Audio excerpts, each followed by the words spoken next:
40대 초반쯤 되었을까요? 신앙생활 잘하는 한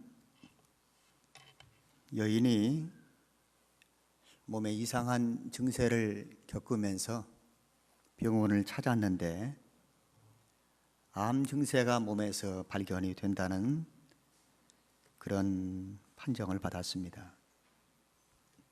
상당히 암이 오랫동안 진행되어 왔기 때문에 이제 생명의 수한이 얼마 남지 않았다는 불행한 의사 선생님의 판정을 받고 마음이 무척이나 무거웠겠죠. 이분에게는 남매 자녀를 두었는데 아직까지 중학교에 다니는 아들하고 고등학교 재학 중인 딸이 하나 있었습니다. 검진을 맡으신 이 의사 선생님은 이 아주머니에게 둘 중에 하나를 선택하라고 말씀을 하셨습니다. 첫째는 방사선 치료를 받겠습니까? 보통 고통스러운 것이 아닌데 힘들어도 방사선 치료를 받겠습니까? 아니면 두 번째는 수술할 수도 없고 회복이라고는 기회를 나도 장담할 수가 없습니다. 많이 진행이 되었기 때문에. 그래서 방사선 치료받지 않고 집에서 편안하게 요양을 하면서 덜 고통스럽게 죽음을 대비하는 두 번째 방법이 있습니다. 둘 중에 하나를 선택하십시오. 하나님께 기도하면서 내가 엄마로서 어떤 결정을 하는 것이 가장 좋은 결정이 될 수 있을까? 남편의 아내로서 내가 어떻게 결정을 하는 것이 지혜롭고 올바른 선택의 결정을 하는 것일까? 하나님께 기도하면서 둘 중에 한 가지를 선택하기로 했습니다. 아내로서 엄마로서 내가 어떻게 하는 것이 지혜로운 결정이 될 것인가? 기도하면서 방사선 치료를 받기로 결심을 했습니다. 그리고 치료받기로 결단을 내리고 나서 사랑하는 두 자녀들에게 감동 어린 편지를 썼는데 가정 사역 전문 잡지에 이렇게 그 편지의 내용 일부가 소개가 됐습니다. 얘들아, 엄마는 그리스도인으로서 천국의 소망을 가지고 있다. 그래서 나에게는 더 이상 죽음이 두렵지 않고 이 땅에서의 삶에 대한 미련은 별로 없다. 나는 이제 죽어도 천국 갈 것을 확신하고 있기 때문에 그럼에도 불구하고 엄마는 방사선 치료를 받기로 선택을 했다.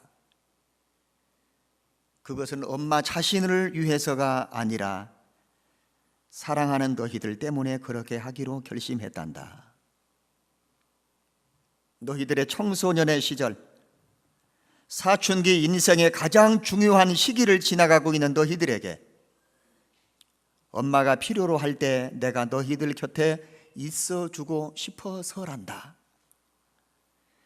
엄마는 방사선 치료에 어떤 대가를 치르더라도 나는 정말 너희들이 필요했던 시간에 너희들이 나를 찾고 나를 필요로 하는 그때에 엄마가 너희들 곁에 있어 줌으로 인하여 엄마의 역할과 엄마의 도리를 나는 다 하고 싶은 것이란다.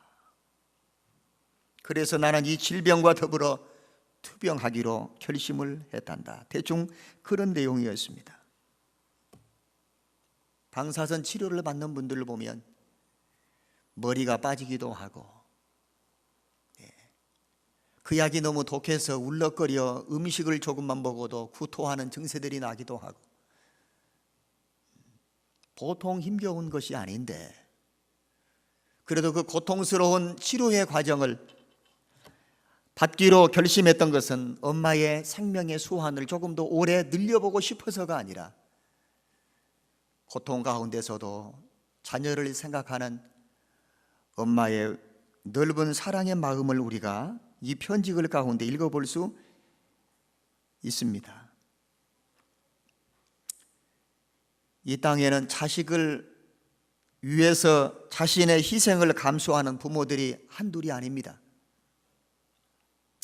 그런가 하면 반대로 이웃이야 어떻든 남이야 어떻든지 간에 나 편하고 나 잘 살기 위해서 이웃 사람들에게 아픔과 고통을 서슴없이 끼치는 사람도 없지 않아 많이 있습니다. 오늘 우리가 마가복음 3장 1절부터 6절 짧은 구절이지만 생명을 살리느냐 죽이느냐, 안식일에 선을 행하는 것이 바람직한 일이냐 악을 행하는 것이 옳은 일이냐, 이 두 가지 양면의 선택 가운데 예수님께서 모여있는 무리들에게 질문을 하셨습니다. 둘 중에 하나를 선택해 보십시오. 어떤 것이 현명한 선택이고 어떤 것이 바람직한 선택인지 여러분이 판단하십시오. 주님께서 그런 질문을 던지고 있습니다. 먼저 4절의 말씀을 보면 안식일에 선을 행하는 것과 악을 행하는 것, 생명을 구하는 것과 그리고 죽이는 것, 어느 것이 옳으냐? 스스로 판단하고 스스로 선택을 해보라고 했습니다. 생명을 죽이는 사람이 있고 생명을 살리는 사람들이 있습니다. 혹 제가 설교의 앞부분에 생명을 죽이는 사람들의 이야기를 했다고 해서 여러분 불쾌하게 생각지 마십시오. 오늘 주님께서 지적하시는 부분이기에 제가 소개를 하는 것이고, 그 이후에는 죽어가는 사람, 고통 가운데 있는 사람을 회복시켜 주시는 주님의 은혜의 치료가 뒷부분에 나옵니다. 생명을 죽이는 사람의 대상을 오늘 성경은 바리새인이라고 했습니다.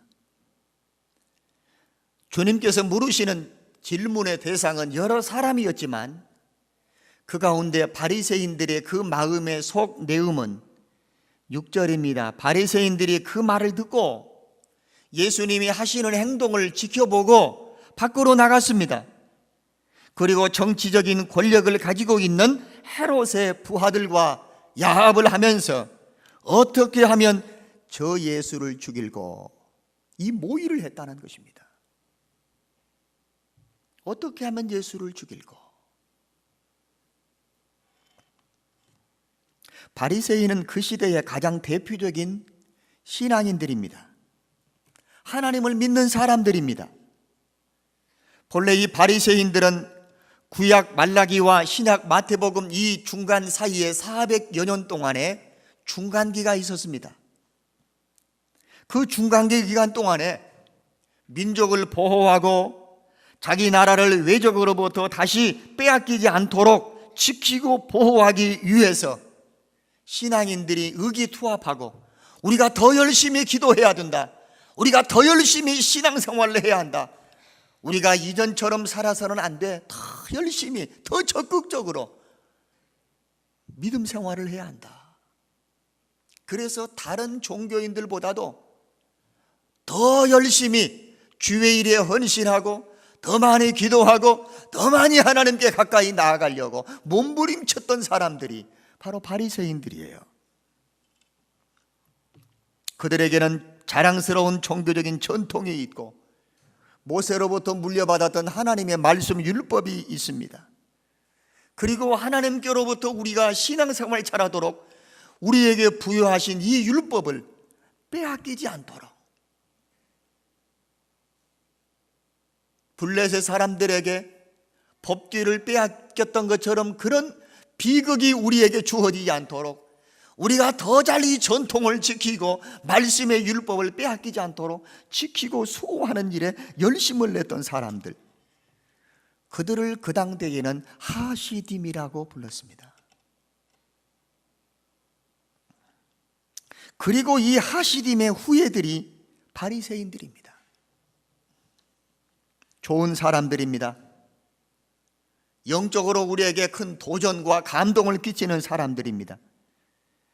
그러던 어느 날 이 하시림의 후예인 바리새인들에게 잘못된 발상과 잘못된 의식 구조가 그들의 마음과 생각 속에 수용되기 시작하면서부터 그 사람들은 사람을 죽이고 이웃을 살리는 것이 아니라 이웃을 죽이는 사람들로 나도 모르는 사이에 변해져 가고 있더라, 그 말입니다.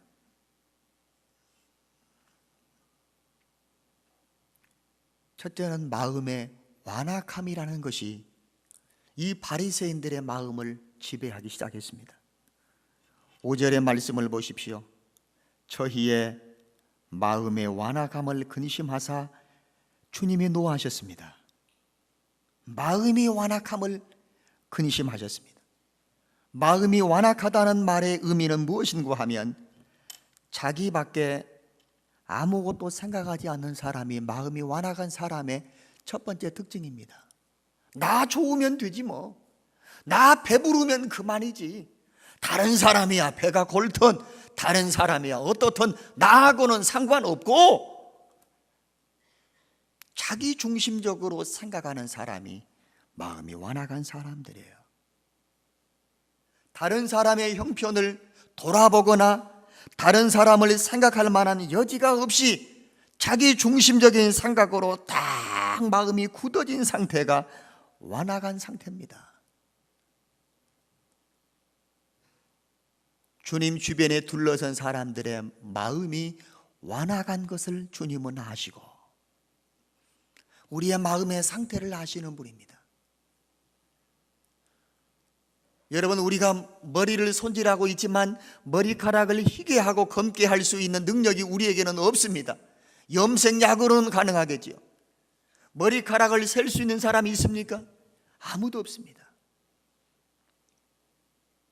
우리의 마음의 생각을 아시는 주님, 마음이 완악해져 가는지 딱딱하게 굳어져 가는지 자기밖에 모르는 이기적인 사람이 되어가는 줄 누가 아신다고요? 주님이 아시고 주님이 근심하셨습니다.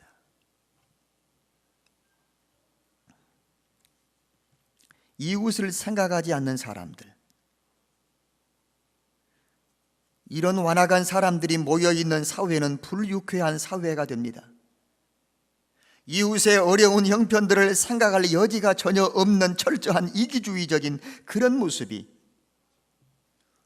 오늘 여기 예수님 주변에 둘러선 사람들의 모양이었습니다.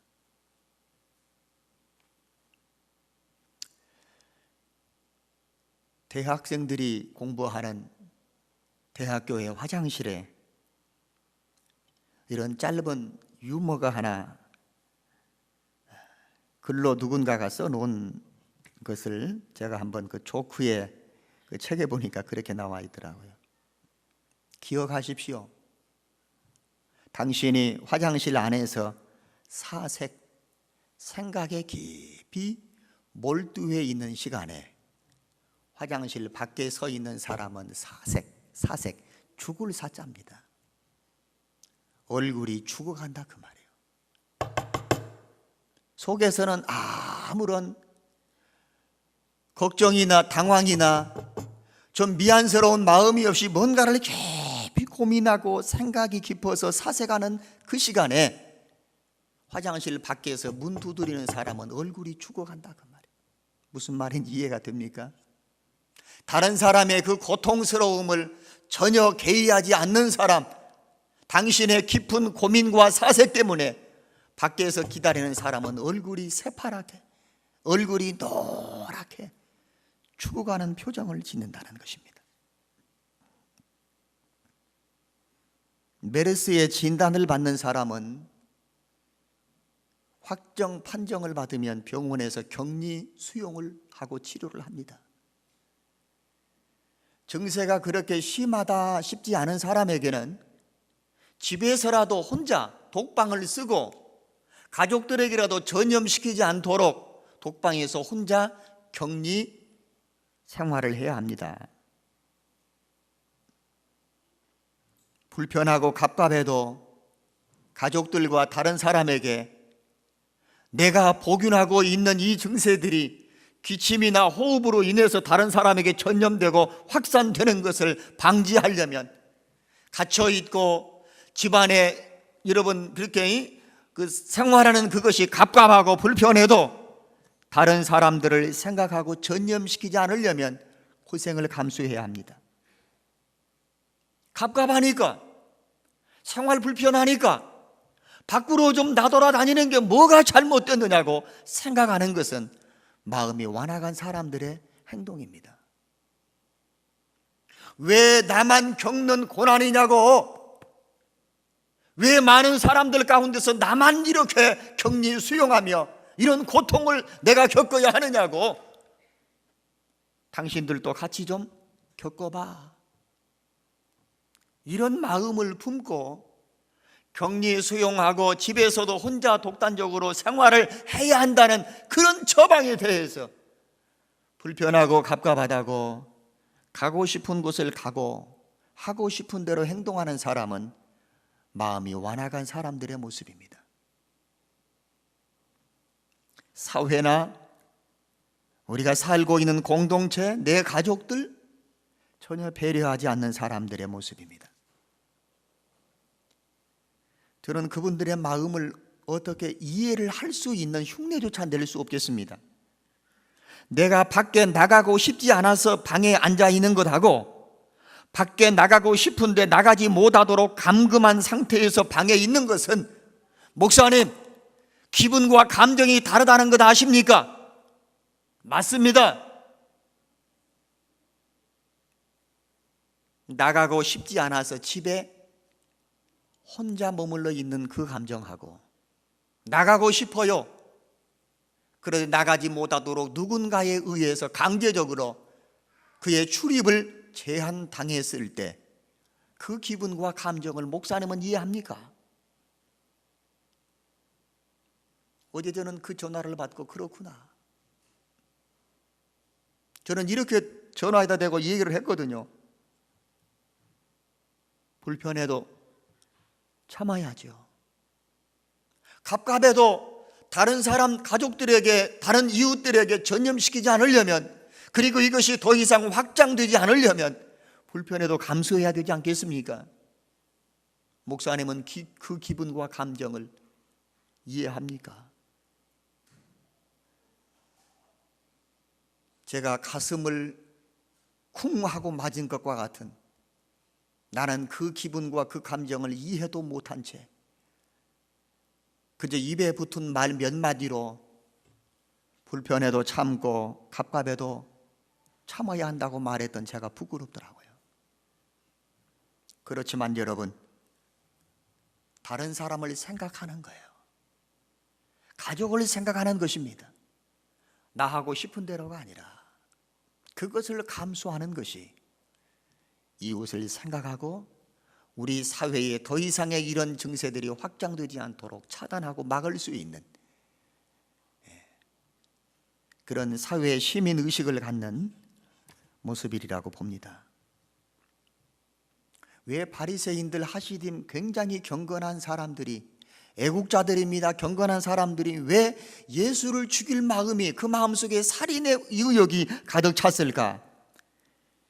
그것은 독단적인 신앙의 구조 때문입니다. 내가 어떤 특별한 신앙의 체험을 했습니다. 신앙의 체험은 좋은 것입니다.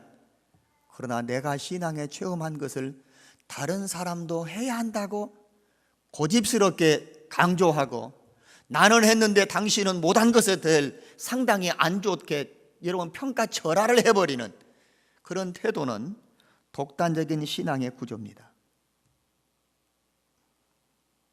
내게 편리한 종교적인 의식이나 내가 좋아하고 선호하는 종교의식을 절대화시키는 것, 체험을 절대화시키는 것, 어떤 내 신앙의 경험을 강조하는 것, 위험할 수 있습니다.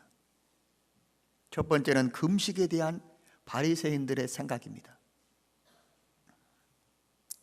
2장 18절의 말씀을 보면 요한의 제자들과 바리새인들이 금식을 했습니다. 어떤 사람이 예수님께 찾아와서 이렇게 질문을 했습니다. 예수님, 요한의 제자들과 바리새인들의 제자들은 금식을 하는데 어째서 당신의 제자들은 금식하지 않습니까? 금식에 대한 사고가 독단적인 신앙의 구조로 바리새인들의 마음을 꽉 지배하고 있었기 때문입니다.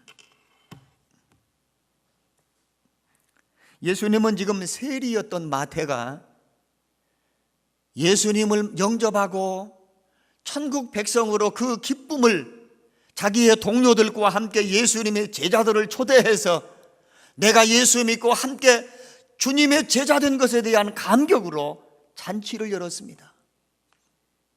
그때 이제 막 식사를 시작하려고 하는데 바리새인의 제자들이 와서 요한의 제자들과 바리새인의 제자들은 금식을 하는데 왜 당신들은 먹기를 탐합니까?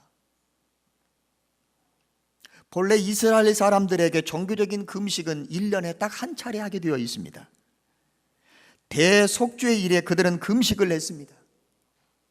때로는 그들에게 비상사태가 벌어지면 금식하기도 했습니다. 그러나 종교적인 규례로는, 신앙의 종교적인 규범으로는 1년에 딱 한 번 하게 되어 있다고요. 그런데 어떤 사람이 이 종교적인 1년에 한 번 하는 이 금식에 대해서 조금 더 깊이 생각합니다. 1년에 한 번 금식해가지고 무슨 영빨이 쓰겠느냐? 한 달에 한 번씩 금식하면 더 좋지 않겠느냐? 그래서 1년에 한 번 해도 되는 것을 한 달에 한 번 하자고 끌어왔습니다. 우리가 앞으로 여러 번 회의합시다. 우리가 한 달에 한 번 정도는 금식을 해야 더 주님 앞에 가까이 나아가는 신앙의 열심들이 식어지지 않겠습니까? 우리 한 달에 한 번 합시다. 그랬더니 어떤 분들이 이렇게 말합니다. 여보시오, 한 달에 한 번도 깁니다. 일주일에 한 번 합시다. 그래가지고 점차적으로 금식의 횟수가 많아지고 가까워지는 것입니다. 그때 하시딤의 후손인 이 바리새인들은 어떻게 하는 줄 압니까? 당신들은 일주일에 한 번씩 하십시오. 우리는 일주일에 2번 하겠습니다. 내가 하는 것이 기준이 되는 것입니다. 우리는 일주일에 2번 금식하는데 성경에서 유대인들에게, 특별히 이스라엘 백성들에게 1년에 한 번만 해도 되는 대속죄일에 신앙의 열심이, 남들보다 더 열심히 잘하는 것에 대하여 그것이 기준이 되어버리고 그것이 하나의 틀이 되어버린 채 그렇지 못하는 다른 사람을 매도하는 것입니다. 이것이 신앙의 독단적인 기준이 되는 것입니다.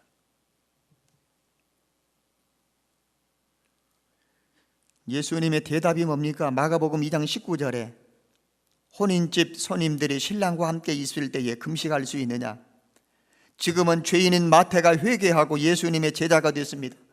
축제가 벌어지는 시간, 잔치를 벌려야 하는 시간, 함께 기뻐하고 함께 준비된 음식을 나누면서 행복한 교제를 나누어야 할 이 시간에 웬 금식을 거들먹거리느냐? 또 하나는 안식일의 케이스입니다. 2장 23절에도 말씀 보면 안식일에 예수께서 밀밭 사이로 지나갑니다. 제자들이 길을 열면서, 길을 헤쳐가면서 이삭을 꺾었습니다.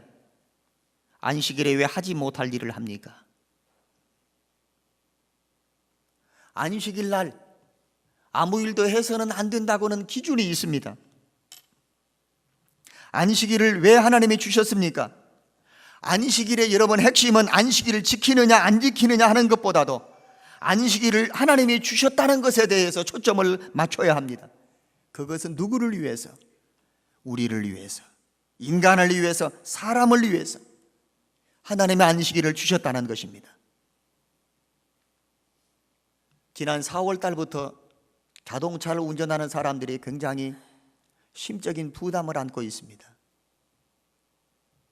신호등을 지켜야 되고 건널목 거기에 일정한 거리를 두고 멈춰 서야지, 거기에 무엇인가 조금씩이라도 앞바퀴가 물려 있으면 사진을 찍어서 벌금을 내야 되고, 예전에는 조금씩 눈 감아 주었던 장애인들이 차를 주차할 만한 그 공간에다가 급하다고 차를 주차하면 찰칵 찍어서 보내면 10만 원 벌금 딱지가 돌아옵니다. 횡단보도, 신호등은 보행자들이나 차를 운전하는 사람의 유익을 위해서 국가에서 법으로 세워놓은 하나의 규칙입니다. 그것은 지키느냐 안 지키느냐, 그것을 여러분 사진을 찍어가지고 고발을 하고 딱지를 끊고 벌금을 물리는데 도구로 사용되어서는 안 되는 것입니다. 신호등이라고 하는 것은, 건널목 표시는 보행자나 운전자를 보호하기 위해서 하는 거예요. 그런데 오늘날은 어떻습니까? 그것이 하나의 벌금을 내는 기준으로 삼았어요. 신호등이나 횡단보도 건널목 표시는 보행자를 위해서 만들어 놓은 것입니다. 차량을 운전하는 사람의 안전 운전을 위해서 만들어 놓은 하나의 규칙입니다. 사람을 위해서예요. 안식일을 지키느냐 못 지키느냐, 그것을 눈뜨고 사람을 지켜보듯이 살피는 데 목적이 있는 것이 아니라 사람을 위해서.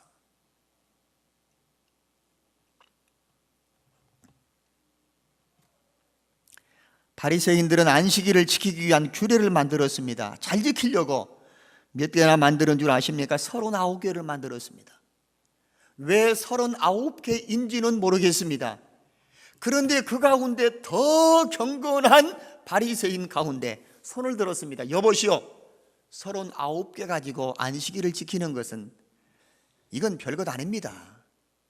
39개라고는 항목 하나하나에 6개씩의 안식일을 더 지켜야 된다고 하는, 그러니까 39 곱하기 6 하면 234가지의 고리를 만들어 놨습니다. 여러분, 234개의 규정을 만들어 놓고 그 중에 한 가지라도 실수하고 한 가지라도 지키지 못하면 안식일을 범한 죄목으로 죽임을 당합니다. 주님이 말씀하신 것처럼 안식일은 사람을 위해서 엿새 동안 부지런히 일하고 마지막 주님의 창조의 마지막 그날을 육신의 안식과 평안한 쉼을 위하여, 우리를 위하여 주신 그날이 234가지의 규범을 만들어 놓고 그것을 자처럼 갖다가 대면서 안식일을 지킨 거야 못 지킨 거야, 대보니까 매네 대결 우발하신 저울로 달아보니 조금 큰 수가 모자라네, 잣대로 재보니까 조금 큰 수가 빠지네. 그래서 사람을 올무를 잡기 위한 기준으로 234개를 만들었다고 한다면, 이게 여러분 안식일이 자유롭고 안식일이 하나님께 영광 돌리며 평안한 쉼을 얻는 것입니까? 요 근래에 자동차를 운전하는 사람들이 차를 운전하고 나가기가 겁이 날 정도와 같은, 보행자와 운전자를 위하여 여러분 제공되어져야 될 신호등과 그 건널목의 표시들이 딱지를 끊고 벌금을 무는 기준으로 그것을 사용하는 것은 바람직한 일이 아닌 것입니다. 안식일은 축복이 아니고 무거운 종교적인 부담이 되었습니다. 그래서 그것은 이 종교인들에게 스트레스가 됐습니다.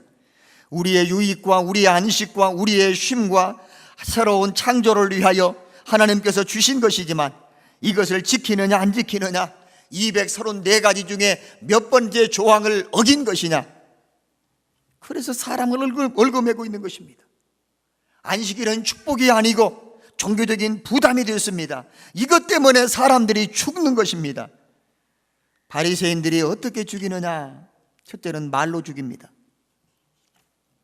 안식일과 여러분 금식에 대해서 물었던 질문이 뭐냐? 어찌하여? 왜? 우린 하는데 왜 당신은 안 하느냐? 어찌하여? 어찌하여?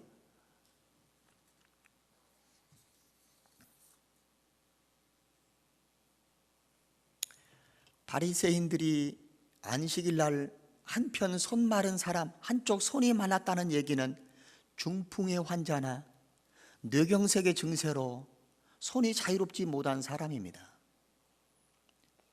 다른 주석에 보니까 이 사람의 본 직업은 석수장입니다. 한 손으로 끈을 잡고 한 손으로 두툼한 망치를 대면서 자기가 원하는 대로의 조각을 하려면 양손을 다 써야 되는데 한쪽 손이 말랐습니다. 정을 잡는 손인지 망치를 잡는 손인지는 모르지만 더 이상의 여러분 생업을 이어갈 수 없는 사람입니다. 얼마나 딱한 사람입니까? 불쌍한 사람입니다. 그날이 안식일이었습니다. 예수님께서 회당에 들어가셨는데 회당에 모여있는 회중 가운데 한 사람이, 한쪽 손 마른 사람이 있었습니다. 다른 사람은 저 사람이 지난번에도 오더니 이번에도 또 왔네, 할 일 없어 온 거 아니야? 어떤 시선으로 보았는지 모르지만 주님께서 그 한편 손 마른 사람을 보실 때의 그 시선과 그 마음은 여타의 다른 사람과 달랐습니다. 다른 사람은 예수님의 행동을 주목하여 봅니다. 오늘이 안식일인데 234가지의 조목 가운데 몇 번째를 어기어서 안식일 날 저 사람을 고치는가 안 고치는가 찍어, 사진 찍어, 준비해.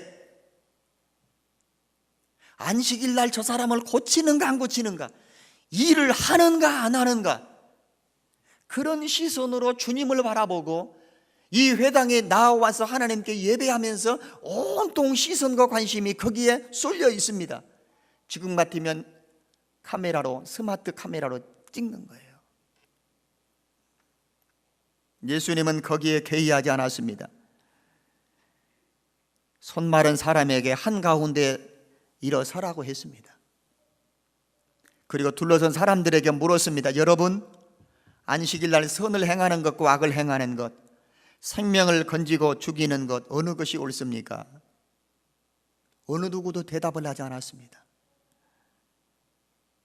저희 마음의 완화감을 근심하시면서 노하셨습니다. 그 사람에게 네 손을 내밀어라. 손을 내밀었더니 그 손이 회복되었다고 했습니다. 이 장면을 어느 사람이 몇 카트 사진을 찍어놨는지는 모르지만 바리새인들이 6절 밖으로 나갔습니다. 우리 종교의 법으로는 저 예수를 어찌할 수가 없으니 헤롯 왕의 신하들, 헤롯 땅에 추종하는 당들, 정치적인 힘을 규합할 수 있는 사람들과 함께 의논을 했습니다. 어떻게 저 예수를 죽여야 좋을까? 생명을 살리고 마른 손을 회복시키는 주님의 모습을 보십시오. 돌을 깎아서 일하고 먹고 사는 사람인데 작업을 더 이상 수행할 수 있는 능력이 없습니다. 인생에 대한 좌절과 낭망에 여러분 빠지지 않았겠습니까? 더 이상 가족을 부양할 수 있는 가장으로서 제 기능과 역할을 다할 수 없다는 그 한편 손 마른 사람의 그 심정을 여러분 생각해 보십시오. 주변에 둘러선 사람들은 예수님을 송사하려고 안식일에 그 사람을 고치는가를 엿보고 있습니다. 사람을 고치나 안 고치나 234가지 기준 가운데 몇 번째 조항에 해당되어서 안식일을 범하는가를 지켜보는 겁니다. 바리새인들의 관심처럼 주님의 관심은 달랐습니다. 얼마나 저 사람이 불편할까?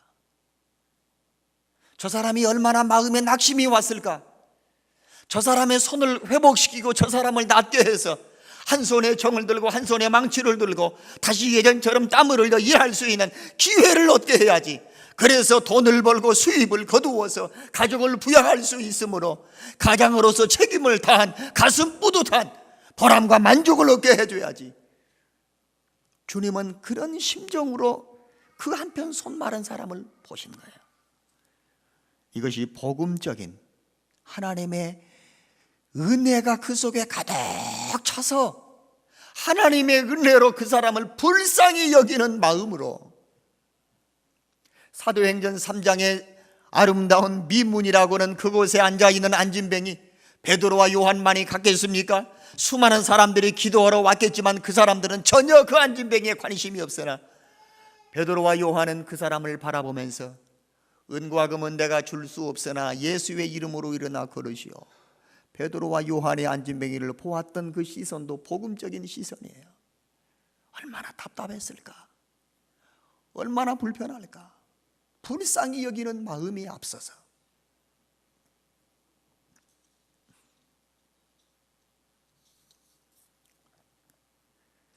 예수님은 안식일을 범한 사람이라고 오해를 받았습니다. 요한복음 4장에 보면 예수님을 유대인들이 십자가에 못 박아 죽이라고 소리를 지르면서 예수님을 헤롯 왕에게 끌고 왔던 죄목이 두 가지입니다. 첫째는 안식일을 범했다는 것입니다.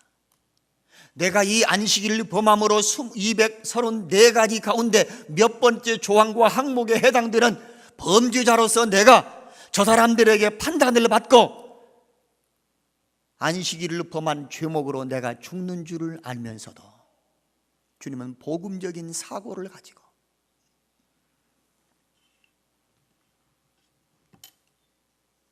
한 사람 한 사람을 향한 진지한 예수님의 사랑, 자기를 죽이면서 이웃을 살렸던 예수님, 이런 마음과 이런 태도로 오늘 주님은 한편 손마른 사람을 향하여 손을 내밀고 그 손을 회복시켜 주셨다, 그 말입니다. 회복시키시는 은혜는 거기에 둘러섰던 바리새인과 그리고 많은 무리들처럼 완고한 마음이 아니라 복음적인 생각, 누군가를 보았을 때 불쌍히 여기는 마음, 긍휼히 여겨 무엇인가 도움을 주고 싶어하는 주님의 그 사랑과 주님의 그 헌신의 마음이 내 속에 가득 채워질 때에 내게 돌아올 불이익에 대한 것을 감수하면서도 자기를 희생하고 다른 사람을 살리기 위한 주님의 그 마음이 우리에게 가득해야 되지 않을까. 중학교 1학년을 담임하고 계시는 여자 선생님 이야기를 하나 드리고 마치겠습니다. 이 선생님에게는 행운이었습니다. 말썽을 피우는 학생이 우리 반에는 거의 없습니다. 공부도 잘하고 착하고 얌전하고 예수를 잘 믿는 신앙심을 가진 선생님이 하나님께 반배정을 놓고 기도를 했는데 참 착한 학생들만 모였습니다. 감사했습니다. 그런데 우수한 남자 한 학생이 새 학기부터 그 착한 모습이 점차적으로 흐려져 가는 것입니다. 공부도 잘하던 학생이 공부에 취미를 잃어버렸습니다. 행동이 거칠어져 갔습니다. 성적은 뚝뚝 떨어져 갔습니다. 반항적인 행동을 하고 불량한 학생이 되어갔습니다. 친구들이 그 친구를 따돌리기 시작했습니다. 담임 선생님도 그 남자 친구를 문제아로 취급하기 시작했습니다. 학교 수업을 거부해버립니다. 이유가 있겠거니 가정환경조사서를 보았더니 이 남학생의 가정환경 신앙란에 기독교라고 적혀 있습니다. 기도를 하기 시작했습니다. 기도만 가지고는 안 되겠구나. 그래서 아버지에게, 그래서 어머니에게 따로따로 전화를 드렸습니다. 화요일 날 오전 11시 30분에 아버님, 우리 아들의 문제로 상담을 해야 될 것 같으니 학교로 와주십시오. 어머님, 아들의 성적이 점차적으로 바닥을 향하고 가고 있습니다. 아들의 학교 생활 때문에 상담하고자 어머님을 만나고 싶습니다. 화요일 날 11시에 와주십시오. 따로 오셨습니다. 알고 봤더니 부모가 별거하고 있는 것입니다. 선생님이 영어 과목을 담당하시는데 어머니와 아버지에게 그 아이가 보았던 시험지를 내밀었습니다. 우리 아드님의 시험지입니다. 문제 하나도 답을 쓴 적이 없습니다. 모두 다 착착 연필로 그어놓았습니다. 일종의 반항이지요. 그리고 이 시험지의 제일 밑쪽에 자기 마음을 그려놓았습니다. 선생님이 그 밑에다가 빨간 줄을 쳐놨습니다. 엄마가 읽어봤습니다. 아빠, 엄마, 난 누구하고 살아? 아빠, 엄마, 이혼하면 나는 누구하고 살아? 아빠, 엄마, 난 누구하고 살아야 돼? 나는 아빠나 엄마 둘 다 필요해. 나는 둘 다 필요하단 말이야.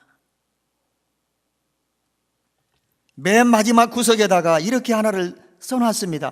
아빠, 엄마 정말 우리를 사랑해? 아빠, 엄마 정말 우리를 사랑하느냐고.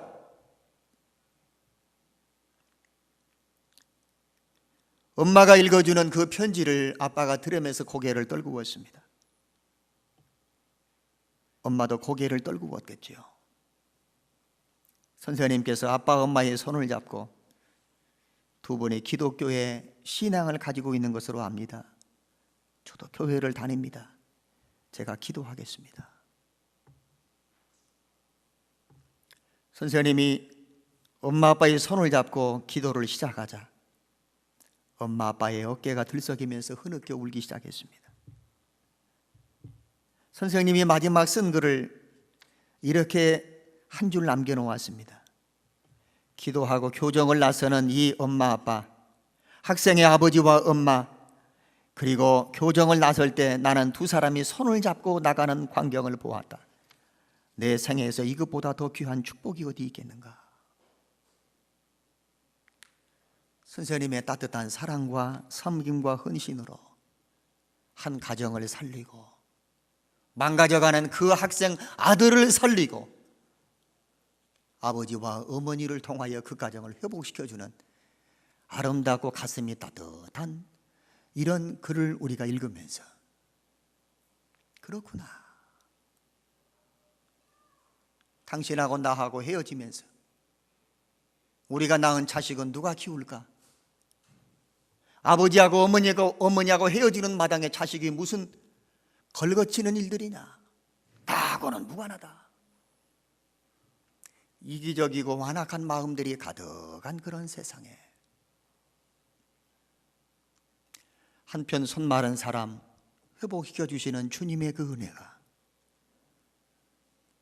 우리 교회에 찾아와야 되겠고 우리 성도들 모두의 마음속에 가득가득 회복이 되어야 되겠고 그것이 안식일을 범한 자여라고 하는 죄목이 걸려지면서 그것 때문에 돌에 맞고 그것 때문에 십자가에 못 박아 피 흘려 죽게 된다는 처참한 결과를 주님은 아시면서도 불쌍히 여기는 마음, 긍휼히 여기는 마음, 하늘의 미랄이 되어 땅에 떨어져 죽기 위하여 오신 주님의 그 마음이요, 내가 떨어져 죽는 고통일지라도 저 사람을 살리고 저 영혼을 구원하고 망가져가는 학생을 살리는 길이라고 한다면 선생님의 수고가 필요하고 어떤 감정 때문에 두 내외가 갈라섰는지는 모르지만 다시 손잡고 화목한 부부의 모습으로 돌아서는 그 부부처럼 예수 믿는 성도들이 이런 역할들을, 이런 사명들을 잘 감당할 수 있도록 하나님 앞에 기도하는, 우리나라가 총체적으로 안고 있는 큰 어려움과 아픔들을 불쌍히 여기는 마음으로 돌아보고 긍휼히 여기는 마음으로 돌아보고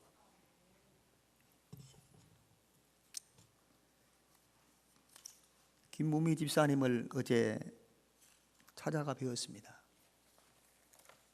고등학교 3학년 다니는 딸 은지가 학교에서 발목 복숭아뼈 위쪽에 인대가 터져서 병원에 입원하고 수술을 했습니다. 교실이 3층입니다. 퇴원해서 목발을 짚고 3층을 오르락 내리락 하는데 발목에 통증을 느껴보니까 지난번에 수술했던 자국이 터져버렸습니다. 다시 병원에 입원을 했습니다.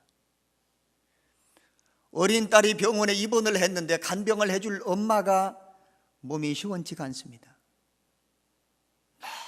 너무 아프고 통증을 많이 겪어서 병원에 통증을 완화시키는 주사를 맞으러 왔습니다.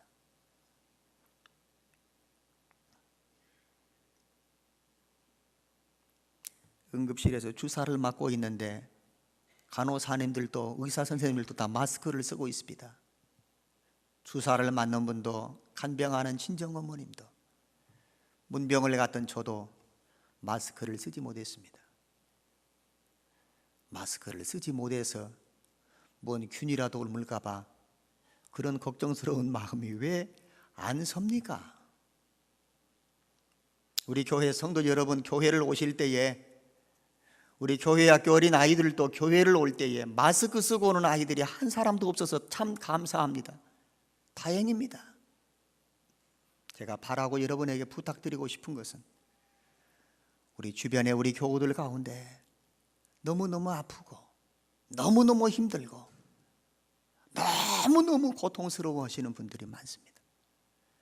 주님의 회복시키는 그 마음, 불쌍히 여기는 마음, 긍휼히 여기는 마음, 우리의 작고 미약한 그런 기도지만 기도로 그들을 회복시키고 손잡아 그들의 손을 붙잡아 격려하는 주님의 마음으로 회복시키는 은혜가 우리 교회 구석구석에서 가정마다